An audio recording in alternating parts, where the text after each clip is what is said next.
The paper was delivered on October 12th, 1888, by a young man from the Gilded Spur Mining Company, whose coat was too thin for the coming winter. He held the envelope in a gloved hand, his knuckles white with either cold or nervousness. Clara stood in the doorway of the small house she had shared with her husband, Elias, for 7 years, the chill from the threshold creeping through the floorboards. The house sat at 9,200 feet, just outside the struggling settlement of Argent, Colorado, and the air already had the sharp, metallic bite of impending snow. "Mrs. Holloway?" the young man asked. His name was Davies. She knew him from town, knew his father ran the assay office. "I am," she said. Her voice was steady. It had been steady for the 4 months since the rockfall in the north shaft had taken Elias from her. It had been her anchor. He extended the envelope. "This is from Mr. Thorne, the superintendent. It's a formal notice." Clara took it. The paper was crisp, the company letterhead embossed at the top. She did not need to open it to know what it was. The whispers had been circulating in Argent for weeks. Gilded Spur had bought up the prospectors' claims all along Sentinel Ridge, consolidating their hold. The company houses, of which hers was one, were being reclaimed for contracted engineers and foremen arriving from the east. Elias had never been a company man in that way. He had been a geologist, they consulted, a man who worked on his own terms, and they had let him have the house as part of his fee. That contract, it seemed, had died with him. She slit the envelope open with her thumb. The language was legal and impenetrable, but the essential facts were clear. The property was to be vacated within 14 days. A settlement of $65 would be paid upon her departure for the relinquishment of any further claim. $65. It was an insult presented as a courtesy. It was the price of a decent saddle, or perhaps 4 months' worth of flour and salt pork. It was not the price of a life. "The company regrets the necessity of this action," Davies said, reciting a line he had clearly been told to memorize. He could not quite meet her eyes, his gaze fixed on the worn planking of her porch. "Mr. Thorne felt it was important to provide a settlement to assist with your relocation." Clara folded the paper and slipped it into the pocket of her apron. She looked past the boy, to the towering gray granite of Sentinel Ridge, its peaks already dusted with the first snows. The ponderosa pines stood dark and unmoving against the pale sky. She had loved this view. Elias had taught her the name of every peak, every formation. He had read the land like a book, and she had learned to read it with him. "Tell Mr. Thorne I have received his notice," she said. Her composure was a wall, smooth and solid. She would not give this boy, or the company he represented, the satisfaction of her tears. Grief was a private matter. This was business, a cold, cruel transaction written on a piece of paper. Davies nodded, relieved. "Yes, ma'am, I will." He turned to leave, his boots crunching on the thin layer of frost that had formed in the shadows. He paused at the gate. "Mrs. Holloway, I'm sorry for your trouble." "Trouble is a part of life, Mr. Davies," she replied, her voice even. "It is the handling of it that matters." She closed the door before he was fully gone, the latch clicking shut with a sound of finality. She stood for a long moment in the sudden quiet of the house, the ticking of the mantel clock the only sound. The house was filled with Elias, his rock hammer by the hearth, his worn geology texts on the shelf, the faint scent of pipe tobacco that clung to the curtains. In 14 days, all of it would be gone. She walked to the window and looked out at the ridge again. The sun was low, casting long, sharp shadows that looked like grasping fingers. Winter was not coming. It was here, and she was to be turned out into it, with $65 and the memory of a man who knew how to read the stone. She did not weep. The time for weeping was past. The time for calculation had begun. Later that evening, Clara sat at the kitchen table, the source of all her domestic planning, and laid out the facts of her existence as if they were sums in a ledger. On one side of a piece of foolscap, she wrote, "Assets." The first entry was the company's offer, $65. Beneath it, she added her own savings, scraped together from selling eggs and mending clothes for the miners' wives. That sum was $22.40. Her total capital was $87.40. She owned a sturdy horse, a 10-year-old mare named Juniper, and a good saddle. She had her husband's tools, his books, her own household goods, and the clothes on her back. These were the material facts. On the other side of the page, she wrote, "Liabilities." At the top of the list, she wrote her age, 35. Not old, but not young. Too old to be hired easily as a domestic in a town like Denver, where younger, stronger girls were plentiful and cheaper. She had no family to turn to. Her parents were buried in a churchyard in Ohio, and her only brother had gone to California years ago, his letters stopping 2 winters past. She was alone. Below that she wrote, "Winter." In Argent, this was not a season but a siege. Snows began in October and did not melt for good until May. Temperatures regularly fell to 20, sometimes 30 degrees below zero. Fuel was life, and firewood was expensive if you could not cut it yourself from a permitted plot, which she no longer had. She began to calculate her options, listing them and striking them through one by one. She could take the stagecoach to Denver. The ticket alone would be $15. A room in a respectable boarding house would be at least $4 a week, and that was without meals. Her $87 would be gone in less than 4 months, and that presumed she found no work. Finding work was the great uncertainty. She was a good seamstress, a capable cook, and she could keep accounts. But dozens of other women in Denver possessed the same skills. She would be one more widow in a city that had little use for them. She could attempt to stay in Argent, but where? The only boarding house was full of company men. Renting a room from a family was a possibility, but her funds were too limited. She would be a charity case by January. The thought was intolerable. She had never taken charity in her life, and she would not start now. The work available in Argent was tied to the mine. Laundry, cooking, cleaning, all for the men of the Gilded Spur. She could not bring herself to wash the clothes or cook the meals for the company that had so casually and completely erased her life. It was not a matter of pride, but of a deeper, colder principle.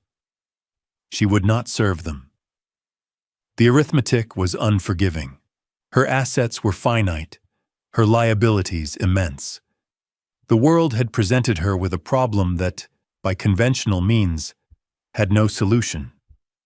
She would be destitute by midwinter, either in a cold Denver tenement or a drafty room in Argent, dependent on the meager kindness of strangers. She looked at the numbers on the page, the stark accounting of her life, the neat columns, the precise figures. This was the language the company understood. It was the language of profit and loss, of assets and liabilities. And by their calculation, she was a liability to be disposed of. She stared out the window into the deep, star-filled black of the mountain night. The wind was rising, a low moan through the pines. It was a sound that had once been comforting, the sound of a storm coming while she was safe inside, the stove warm, Elias across the table from her. Now it sounded like a threat. For the first time since Davies had come to her door, a tremor of genuine fear ran through her. It was a cold, clean fear, as sharp as an icicle. It was the fear of a creature about to be left to the elements. She drew a deep breath, letting the cold air from the window pane steady her. Self-pity was a luxury, as unaffordable as a train ticket to a place she did not know. It was a waste of energy. What she needed was not a solution that fit the world's rules, but one that ignored them entirely. She needed a different kind of inheritance. Her gaze fell upon the bookshelf by the hearth, on the row of Elias's journals. They were leather-bound ledgers, filled with his precise, angular handwriting, detailing years of walking these mountains. They were filled with measurements, geological observations, and sketches of rock formations. The world saw them as the notebooks of a dead prospector. She had always seen them as a record of a life lived with extraordinary attention. He had left her no money, no property in his name. But perhaps, she thought, he had left her something else. Clara spent the next 2 days methodically packing her life into crates and trunks. She sorted what she would sell, what she would keep, and what she would leave behind. It was a task of unsentimental triage. The rocking chair her mother had given her, sell. Her wedding china, leave. Elias's tools, his books, her warmest clothes, and a store of dry goods, keep. Amidst this careful dismantling of her home, she reserved the evenings for Elias's journals. She sat by the fire, a mug of weak tea in her hand, and began to read. She started with the most recent and worked her way back. Much of it was technical, filled with terms like igneous intrusion, schistosity, and pegmatite dikes.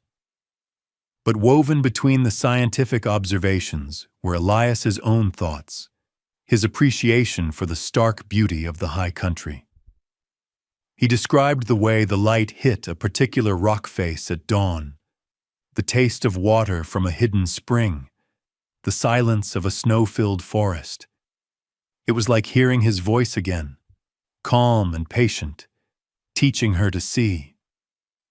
On the second night, working through a journal from 2 years prior, dated August 1886, her fingers stilled on a particular page. The entry was titled, simply, Sentinel Ridge, South Face. He described a survey he had conducted on his own time, exploring a section of the ridge the mining companies had ignored, deeming it geologically unpromising. He wrote of a granite overhang, a natural rock shelter hidden by a stand of old-growth aspen and a significant scree slope.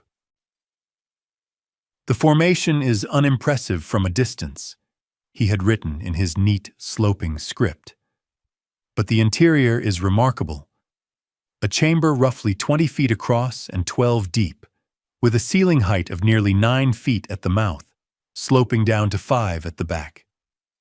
The entrance faces due south, a perfect orientation for passive solar gain in winter. The mass of the granite overhead would provide exceptional thermal insulation. A vertical fissure at the rear could serve as a natural chimney. Clara leaned closer to the lamplight, her heart beginning to beat a little faster. He had drawn a small, detailed sketch of the overhang's layout. He noted the dry floor, the good drainage of the surrounding slope, and the presence of a small, protected nook on the east side, out of the prevailing wind. It was not a prospector's assessment of mineral wealth. It was an engineer's assessment of shelter. And then she saw the final paragraph, written almost as an afterthought. Called it Elias's folly to myself. No gold, no silver to speak of, though I noted a curious quartz intrusion veined with what looked to be high-grade argentite near the western wall. Not enough to warrant a claim, a pocket too small for a company to bother with, but a geological curiosity. The real value of the place is not what's in the rock, but the rock itself. A man could winter there, if he had the will. She read the line again. A man could winter there, if he had the will. He hadn't been writing about himself. Elias had loved this house, their life together. He had been making an observation, a geologist's note on the properties of the land. He could not have known that he was leaving her a map, a key, an inheritance far more valuable than a deed or a bank account. He was leaving her knowledge. He was leaving her a place.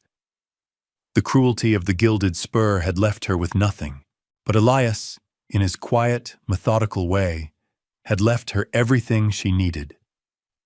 She closed the journal and held it to her chest. The fear she had felt the night before was gone, replaced by a cold, hard clarity. The world had offered her a set of unacceptable choices. She would now choose her own. She would not go to Denver. She would not beg for a room in Argent. She would take her $87 and her husband's knowledge, and she would go to the one place that was left to her. She would go to Elias's Folly. The name was a misnomer. It was not a folly. It was her salvation. She was not a man, but she had the will. She had to. It was all she had left. The next morning, Clara loaded Juniper with a pickaxe, a shovel, a small canvas sack of food, and Elias's journal. She left the house unlocked, the crates of her belongings stacked neatly on the porch for the wagon she would hire later. She did not look back. The expedition to Sentinel Ridge was a 4-mile walk, gaining nearly 1,000 feet in elevation. The trail was steep and poorly marked, a path used more by deer than by men. Juniper, sure-footed and patient, picked her way through the fallen timber and slick patches of early ice.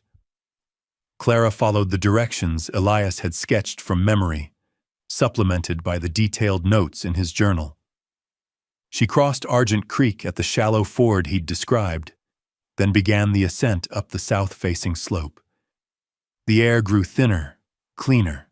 The sun was bright, but it held no warmth. She moved with a steady, unhurried pace, conserving her energy. The work ahead would require all of it. After 2 hours of climbing, she found the stand of old-growth aspens, their white trunks skeletal against the deep blue of the sky. Just beyond them, as the journal had promised, was a steep, scree slope, a cascade of loose rock that made the approach treacherous. She tethered Juniper to a sturdy pine and made the final 100 yards on foot, testing each foothold before putting her weight down. The entrance was exactly where he'd said it would be, almost completely concealed by a curtain of rockfall and a few hardy, wind-stunted junipers. She pushed aside a loose slab of granite and stepped inside. The air was still and cold, but noticeably less biting than the wind outside. It smelled of dry dust and stone. The light from the southern entrance illuminated a space that was both larger and more promising than she had dared to hope. She paced it off. 20 feet wide at the mouth, tapering slightly. 12, maybe 13 feet deep. The ceiling, a massive, solid slab of granite, was high enough for her to stand upright without stooping, even at the back. The floor was packed earth and gravel, remarkably level and dry. She ran her hand along the back wall. It was cold to the touch, a vast reservoir of stone. Elias's words came back to her. Exceptional thermal insulation. The granite would absorb heat from the sun, from a stove, and radiate it back slowly, a bulwark against the sub-zero nights. She found the vertical fissure he had mentioned, a crack running from the floor up through the ceiling, a perfect flue. She looked at the south-facing entrance. For at least 6 hours a day, even in the depths of winter, sunlight would pour directly into the chamber, warming the stone, providing light. This was not a cave. It was a foundation. It was a structure waiting to be completed.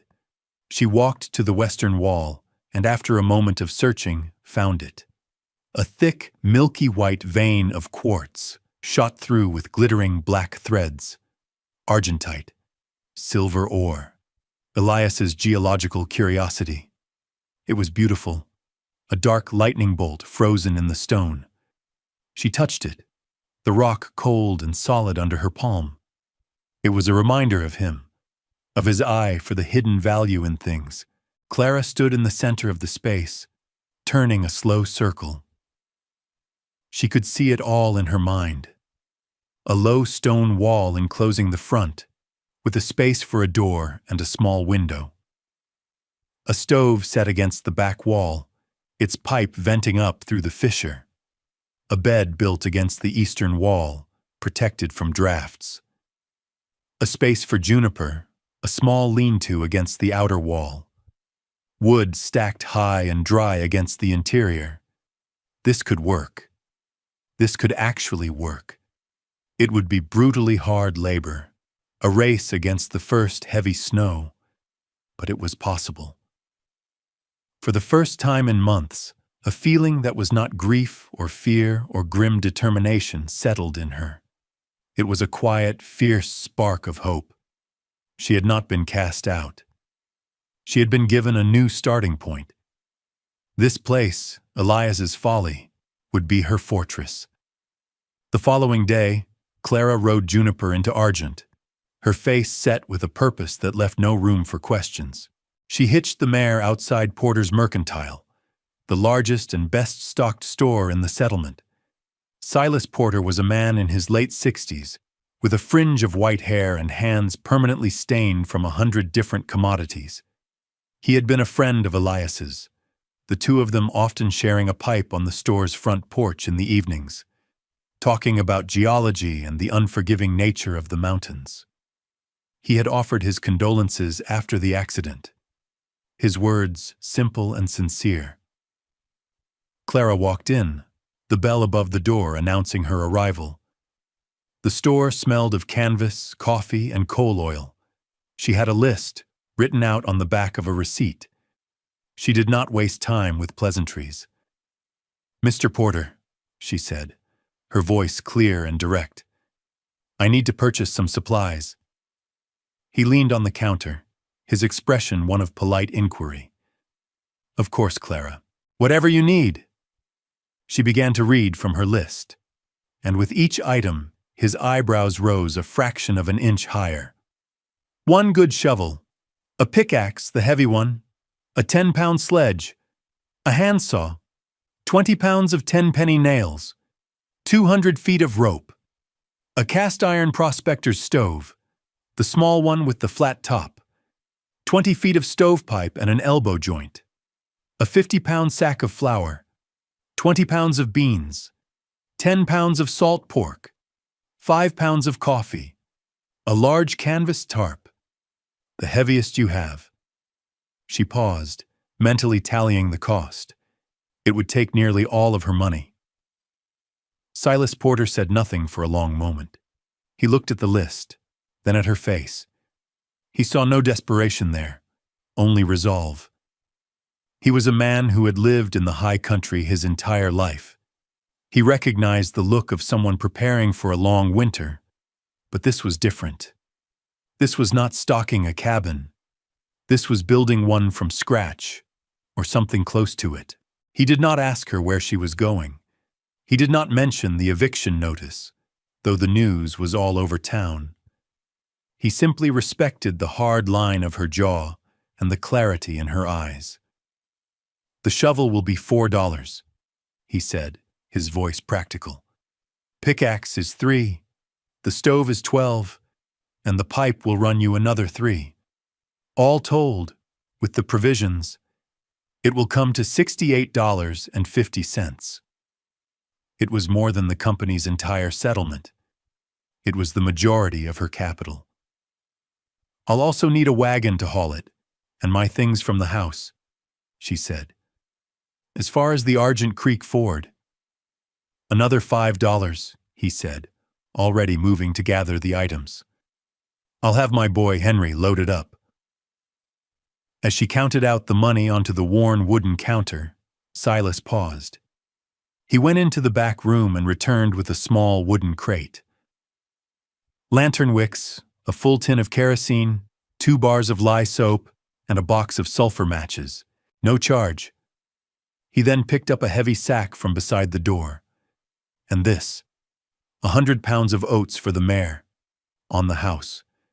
A winter is hard on man and beast. Clara looked at him, her throat tightening for the first time. It was a small kindness, but it felt immense. He was not offering pity. He was offering practical support, a professional courtesy from one survivor to another. He saw what she was attempting, and he was making a quiet investment in her success. "Thank you, Silas," she said, the words feeling inadequate. "Elias was a good man," he replied, as if that explained everything. He knew the difference between rock that pays and rock that holds. "Looks like you do too." He finished tallying her bill. "Henry will have the wagon ready in an hour. He'll help you load your crates." She nodded, took her receipt, and walked out into the cold, bright sunlight. She had spent nearly everything she had. Her $87 had been transformed into tools, food, and shelter. The transaction was complete. Now the labor would begin. The construction of her shelter was a relentless, punishing dialogue between her will and the unyielding realities of stone, timber, and gravity. For 34 consecutive days, from the first pale light of dawn until her muscles screamed in the violet dusk, Clara worked. She was not a carpenter or a stonemason, but she was Elias's student. He had taught her the principles of structure, of load-bearing, of finding the natural strength in materials. Her first task was to clear and prepare the site. She used the pickaxe and shovel to level the earthen floor of the shelter, removing loose rocks and creating a smooth, packed surface. She then cleared a wide area in front of the overhang, creating a workspace. The labor was grueling, each swing of the pick jarring her shoulders, each shovelful of rock a significant weight at that altitude.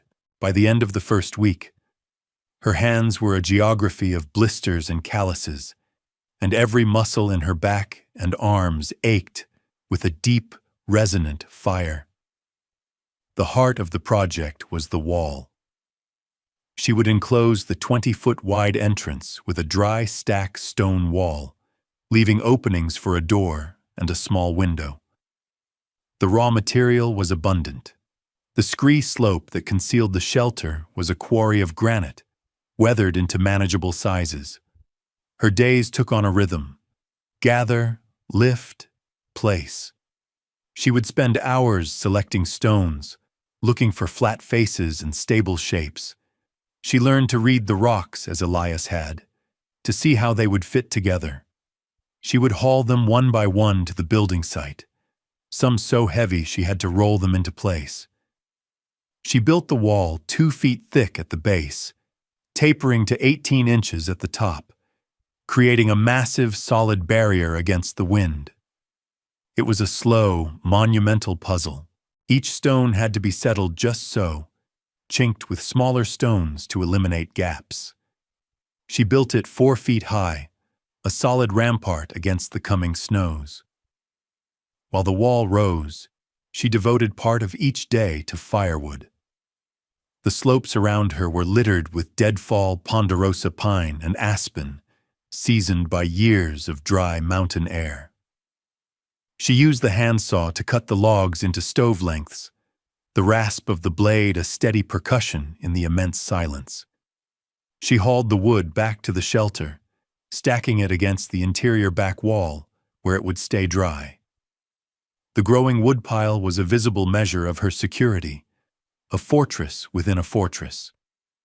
She calculated her needs with cold precision. At a burn rate of roughly 1 cubic foot per day in the coldest weather, she would need at least 150 cubic feet to last until May.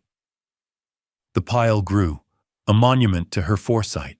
For Juniper, she built a lean-to against the eastern exterior of the rock face, using scavenged pine logs for the frame and the heavy canvas tarp for a roof. It was a simple, three-sided structure that would protect the mare from the worst of the wind and snow. Juniper's quiet presence was a comfort, her soft nickering in the mornings a reminder that she was not entirely alone. The most technical task was installing the stove.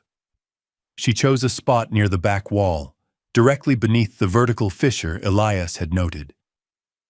She built a raised hearth of flat stones to protect the floor, then wrestled the 100-pound iron stove into place. With Henry's help from the provisioning trip, she had hauled the stovepipe sections up the mountain. Now she fitted them together, running the pipe straight up into the fissure. She used a mixture of clay and small stones to seal the gaps around the pipe, creating a fire-safe, efficient chimney. On the 34th day, it was finished. The wall was built, the door framed with rough-hewn timber. A second canvas tarp hung as a temporary door. The stove was installed. The woodpile reached the ceiling. She had transformed a granite overhang into a home. That evening, as the first real snow of the season began to fall, she lit a fire in the stove for the first time. The small iron box glowed with heat, and the draft up the fissure worked perfectly, drawing the smoke cleanly out of the chamber. The massive granite walls began to absorb the warmth, a slow and steady transfer of energy. She sat on a crate, eating a bowl of beans, and watched the snow swirl outside her doorway. The temperature was dropping fast, but inside her stone house, it was warm and safe. She had done it. She had built her winter fortress. The first great test came in the 3rd week of November.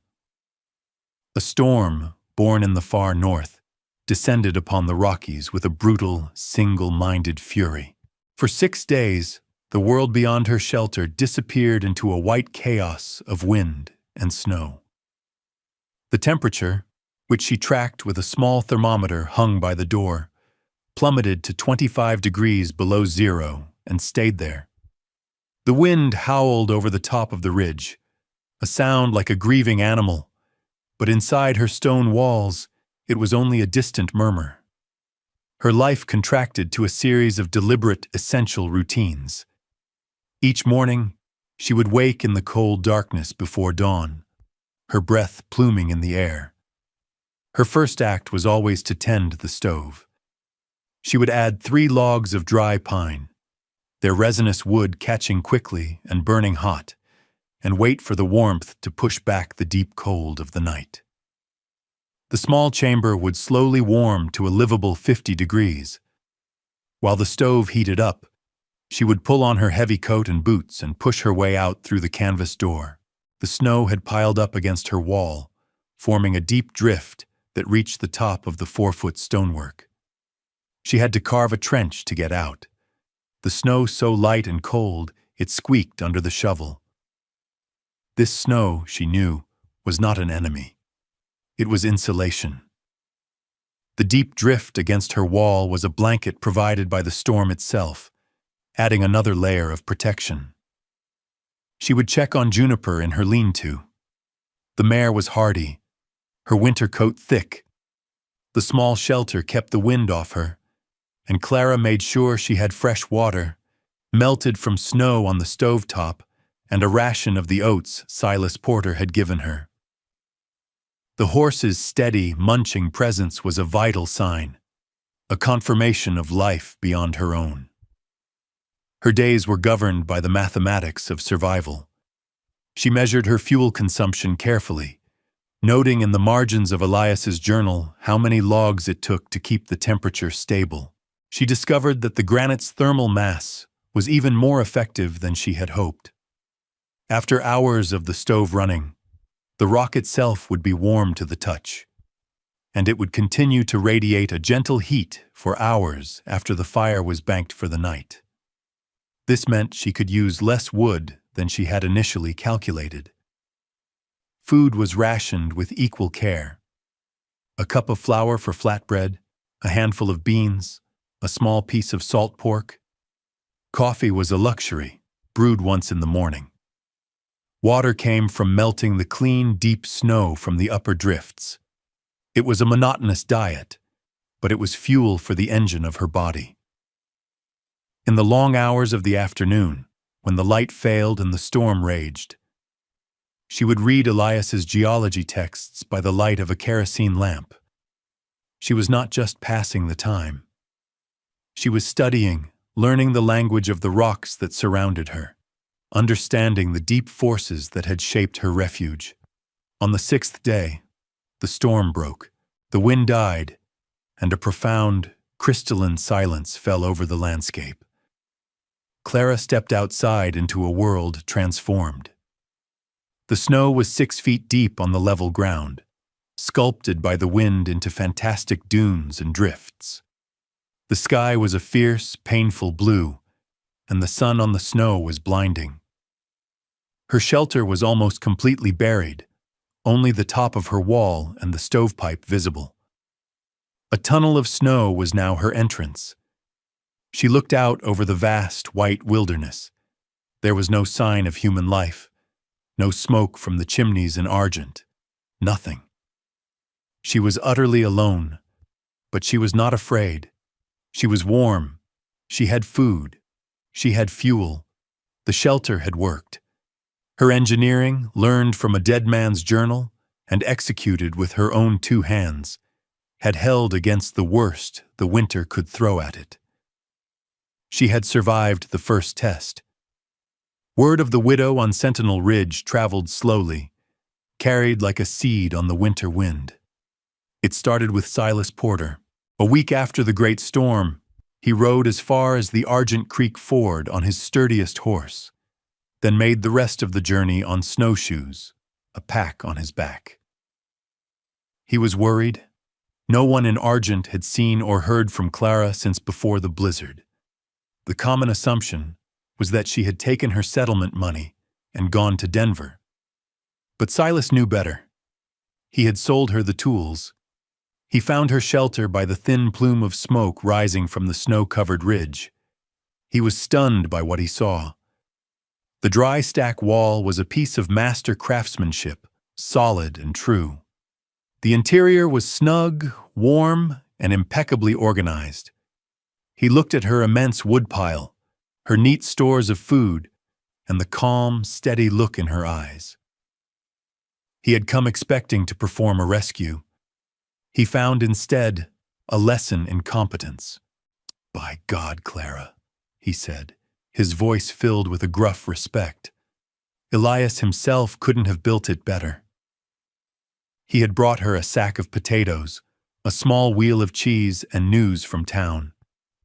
The storm had been hard on Argent. Several families in the less sturdy cabins on the edge of town were struggling. The miller's roof had partially collapsed under the snow load. The widow Jensen had nearly run out of firewood. The company houses were warm enough, but the independent families were suffering. The story Silas told back in Argent became a small legend. The woman who had been cast out was not only surviving, she was thriving. At first there was disbelief, then a grudging respect. Then, as the winter deepened and the cold tightened its grip, people began to seek her out. The first to come were the Miller family. John Miller appeared at her snow tunnel one afternoon, his face etched with worry. His youngest child was sick with a lung-rattling cough, and their cabin was perpetually cold. He had heard that she knew something about staying warm. Clara did not gloat. She did not remind him that he and his wife had turned their heads when she passed them in the street after the eviction. She saw only the desperation of a father trying to protect his child. She invited him into the warmth of her shelter, gave him a mug of hot coffee, and she listened. Then she began to teach. She didn't just give him firewood, though she sent him away with a generous armload of her own seasoned pine. She drew diagrams in the packed snow of her floor with a stick. She explained the principle of the thermal mass of stone, the importance of a southern exposure. She told him how to bank snow against the north wall of his own cabin to use it as insulation. She explained how to use mud and moss to seal the drafts around his windows and doors. She gave him knowledge, not charity. Others followed. The widow Jensen came, and Clara showed her how to build a simple rocket stove from scavenged bricks and tin cans, a design that burned small branches and twigs with incredible efficiency. Two young miners, whose fuel supply had been mismanaged, came to ask for advice on felling and seasoning deadfall timber. She became an unlikely consultant, her shelter a classroom. People who had once pitied her or ignored her now came to her for her expertise. They saw the evidence of her skill all around them, in the solid walls, the immense woodpile, the steady warmth radiating from her stove. She was no longer just the widow Holloway. She was the woman on the ridge, the one who understood the cold and knew how to defeat it. Her vindication was not a matter of law or money. It was practical, earned, and shared freely with the very community that had allowed her to be cast aside. In late January, the Gilded Spur Mining Company's operations on Sentinel Ridge ran into a series of catastrophic problems. A ventilation shaft in their new primary tunnel collapsed, trapping a crew for 6 hours.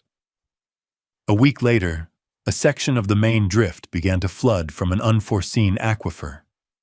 The company's engineers, men with degrees from Eastern schools, were baffled. Their geological surveys had shown the rock to be stable. Their projections were wrong, and the errors were costing the company thousands of dollars a day in lost productivity and repairs. In desperation, the superintendent, Mr. Thorne, hired an independent consulting geologist from Denver to assess the situation. His name was Arthur Arkwright, a quiet, methodical man in his 40s, with a national reputation for solving difficult geological puzzles. Arkwright spent a week examining the company's mines, core samples, and survey maps. He quickly concluded that their understanding of the local geology was fundamentally flawed. They were drilling through a complex formation of faulted granite and schist that their maps failed to show. While in Argent, Arkwright heard the stories of the woman living in a cave on the south face of the ridge. The tales were told with a mixture of awe and local pride. They said she had built a house of stone that was warmer than any cabin in town. Intrigued by this local curiosity, and suspecting that anyone living so intimately with the rock might have something to teach him, he hired a guide and made the trek to her shelter. He arrived to find Clara splitting firewood with a practiced, efficient rhythm. She stopped when she saw him, her expression wary but not hostile. Arkwright introduced himself, explaining his purpose with a straightforward professionalism that she appreciated. He asked if he might see what she had built. Clara led him inside. Arkwright's eyes, trained to assess structure and material, took in every detail. He ran his hand over the dry stack wall, noting the precision of the fit. He examined the stove installation, the clever use of the natural fissure as a flue. He used the technical language of his profession, speaking almost to himself. Remarkable, a near-perfect application of passive solar design, and the thermal efficiency of this granite mass. It's extraordinary. His gaze then fell upon the western wall, and the glittering vein of quartz and argentite that she had left exposed. He stopped dead. He walked over and examined it closely, pulling a small geologist's loupe from his pocket. "Good heavens," he breathed. "That's an exceptionally rich seam of argentite. Where did you find this?" "It was here when I came," Clara said simply. "My husband noted it in his journals." Arkwright's head snapped up. "Your husband was Elias Holloway?" Clara nodded. I knew his work by reputation, Arkwright said, his voice filled with a new level of respect. He published a paper on the metamorphic formations of this region. Might I see his journals? Clara retrieved the leather-bound ledger. Arkwright handled it with a reverence she understood completely. He turned the pages, his eyes scanning Elias's precise script and detailed sketches. He found the entry for Elias's folly. He read it, then read it again. He looked from the journal to the vein in the wall, then back to the journal. A look of dawning comprehension spread across his face. Mrs. Holloway, he said slowly, your husband wasn't just a prospector. He was a brilliant geologist. This journal, this is a complete geological survey of the South Ridge. It documents the very fault lines and intrusions my colleagues have missed. He saw it all, the instability, the water tables, it's all here. He looked at her, his professional excitement tempered by the gravity of the situation. The Gilded Spur evicted you from your home, he stated, not as a question, but as a fact he was piecing together.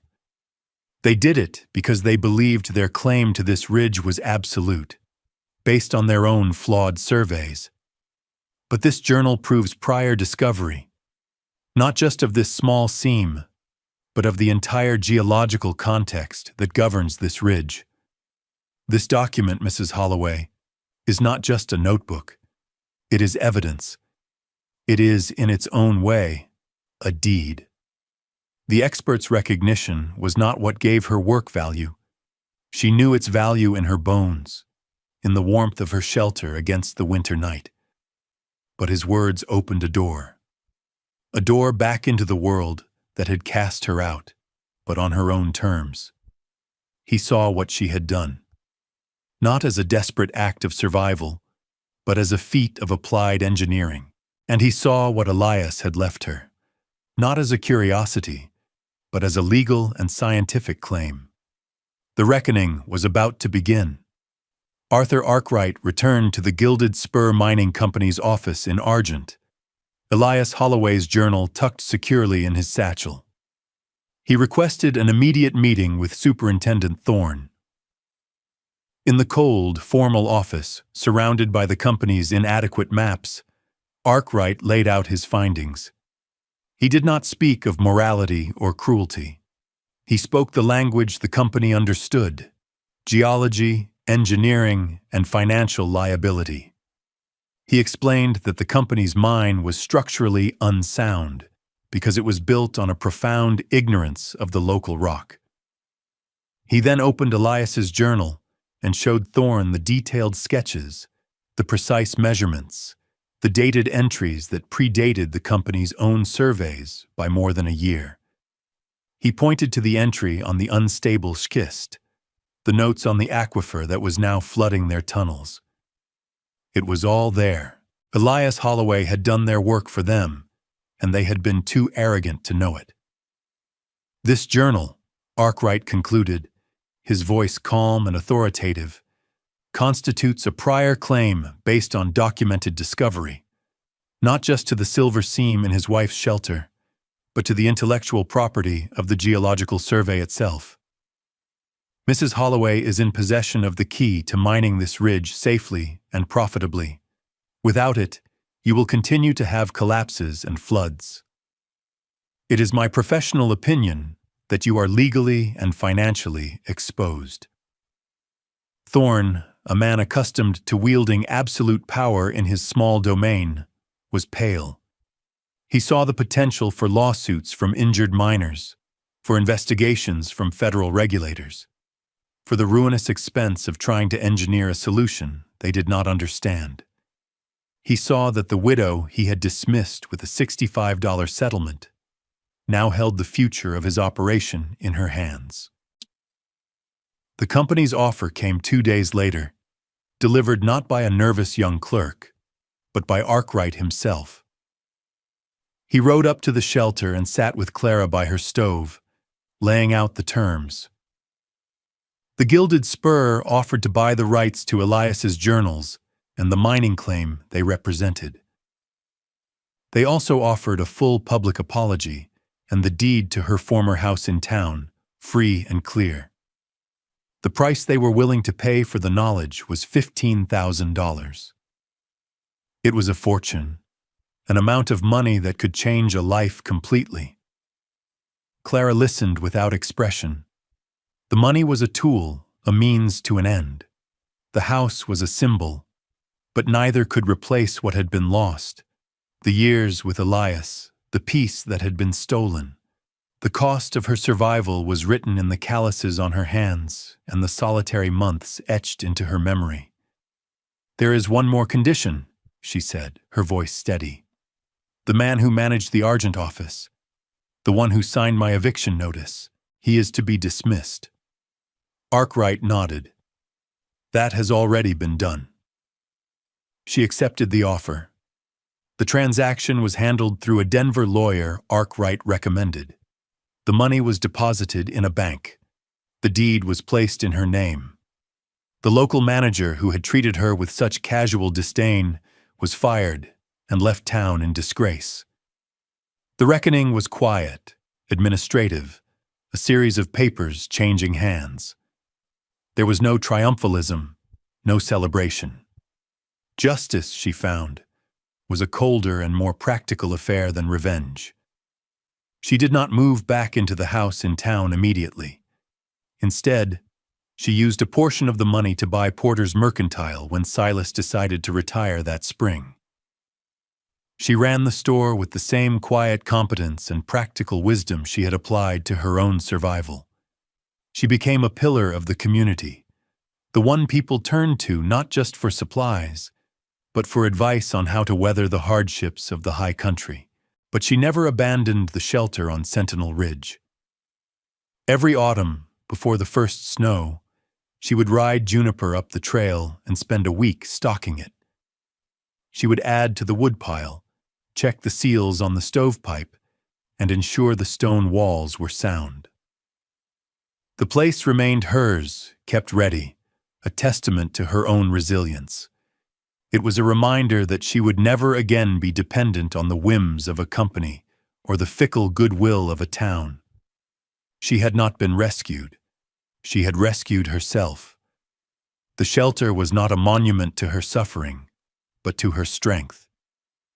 She was Clara Holloway, the woman who had faced the cold, the cruelty, and the calculation, and had met them all with her own.